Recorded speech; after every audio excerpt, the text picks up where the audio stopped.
Okay, I'm going to give you some dating tips, but first you probably want to know who I am and why you should listen to my advice.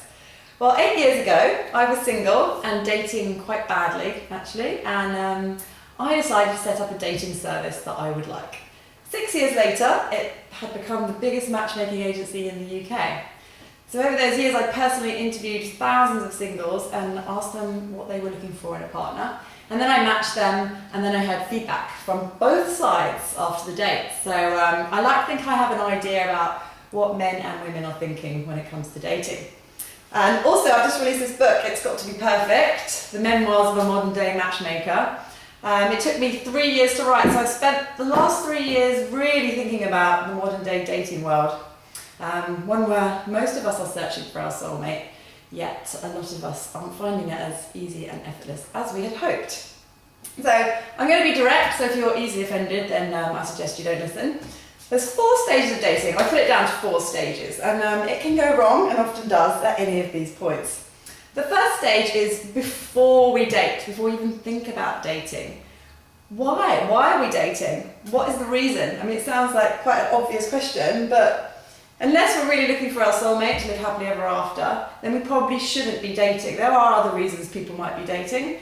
Men, their wife's not sleeping with them. That's not a good reason to be dating. Some men want to have sex with lots of women before they get married. It could be anything. It could be your best friend just got engaged. It could be a woman's read an article about diminishing fertility and she's panicking a little bit, or she's just been dumped and wants some attention, or just to validate how great we are. These are not good reasons to be dating. So if those are your reasons, then maybe, just don't do it for a while.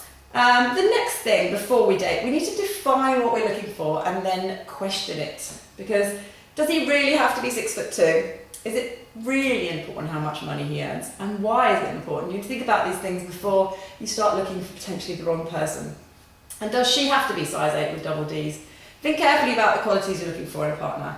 I can't reiterate that enough. And be realistic, not aspirational.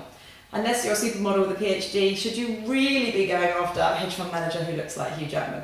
And unless you're a hedge fund manager who looks like Hugh Jackman, should you really be looking for a supermodel with a PhD? Right, the next stage is finding the date. How are you going to find people to date? Are you going to use a dating service, speed dating, personal matching, online dating, Tinder? Are you going to steal someone else's boyfriend? That's not a good idea. Are you going to go to bars, clubs, book clubs, salsa classes? So before you think about how you're going to find a date, go back to the type of person you want to meet. Where are they likely to be? I mean, if you're going to go for a real alpha male who likes sport, then maybe you shouldn't be looking at an online dating site with pink hearts and little cartoon cupids. Then the next point, finding a date, how are you going to market yourself? Online and in person. So if you are going to use a dating agency, what's your profile going to look like? Women, you really should be sexy but not slutty. No bikini shots. You've got to think about the man you want to attract, not just attracting all men. And men do like the natural look. They say they like the natural look, but they mean naturally beautiful, not natural. I don't have any makeup on because that's just scary. So try and have a nice headshot so people can clearly see your face, and men as well. No pictures of skiing and scuba diving. I'm James Bond. We just want to see what you look like. So head and shoulders, no six packs, no other body parts. Think about how you're going to communicate. So if you're going to meet somebody in person, are you going to get their number, are you going to text them, or if you're going to meet them online, are you going to text, email? There's no substitute for meeting in person. An email or a text if you're online dating should be a way of arranging to meet. It shouldn't just be a way of getting to know each other better. You need to arrange a date pretty quickly. I would say within 2 emails there should be a suggestion of a date. If there isn't, then move on. And don't get overexcited. We often do this. We meet someone, we think he's great, we've seen his profile, we've met him once in a bar, and we've suddenly extrapolated our entire future. We're holidaying in south of France, we've got sandy-haired children. Where are we going to live? Are we going to live South London, North London? Just calm down and get to know somebody properly. Otherwise, you might just be disappointed. Okay, the next stage is during the date. This is the most important stage. This is where our date will make a judgment on us as to whether we are worthy of spending the rest of life with them.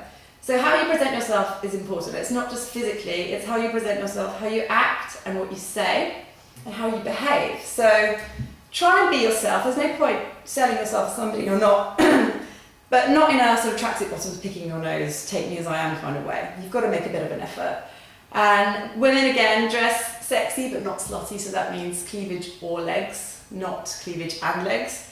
And men as well, please make an effort. Dress smart. If you're coming from work, wear a suit or smart jeans and a shirt. No short sleeve shirts. I've never had any positive feedback about short sleeve shirts. I think they're just bad. No mobile phone holsters, no curly key rings, no rucksacks, and brush your teeth. Men, have a plan. This is the most feedback I got from women. Men, have a plan. Don't say, I don't know, what do you want to do? Book a restaurant, doesn't have to be expensive, just something thoughtful, something nice. And take control on the day. You know, take her coat, pull out a chair, get the drinks in, act like, you know, you're in control of life. And treat her like a lady. And women, that means you have to behave like a lady. So don't downpipes, belch or swear, or try and act like a bloke. Give your full attention to your date. Don't check your phone, eye up the waitress. Just switch off your phone, put it in your bag, and then focus on the person that you're speaking to and listen to what they say. Don't just wait until you've got another chance to speak. Don't talk about topics of conversation. This is an interesting one, especially after a few drinks. Don't talk about exes, and don't disclose that much personal information. Now is not the time to talk about the threesome you had at uni or the STD you caught from a stripper. Enjoy getting to know someone new. Ask questions, but not intrusive questions. Good questions are, tell me about your job, that sounds fascinating. Bad questions, how many children do you want, and do you like bottom sex? Don't have any expectations. Even if they aren't the one for you, you never know, their best friend could be your future husband or wife. Now, the next stage is after the date. Again, this can go so wrong. The date could have been fantastic. Then, women, I can't reiterate this enough, do nothing after the date. Don't text, don't call, I repeat, do nothing. In fact, delete his number from your phone, stop you from ever thinking it's a good idea. Don't engineer some crazy reason to call him. I think I left my scarf at the restaurant. If he wants to call you, he will. Men, the polite thing to do is to send a text 30 minutes or so after the date saying, nice to meet you, I hope you got home safely. No mention of arranging a second date yet. You need to keep her guessing. And no matter how much of a good idea it might seem at the time, don't text her a picture of your willy.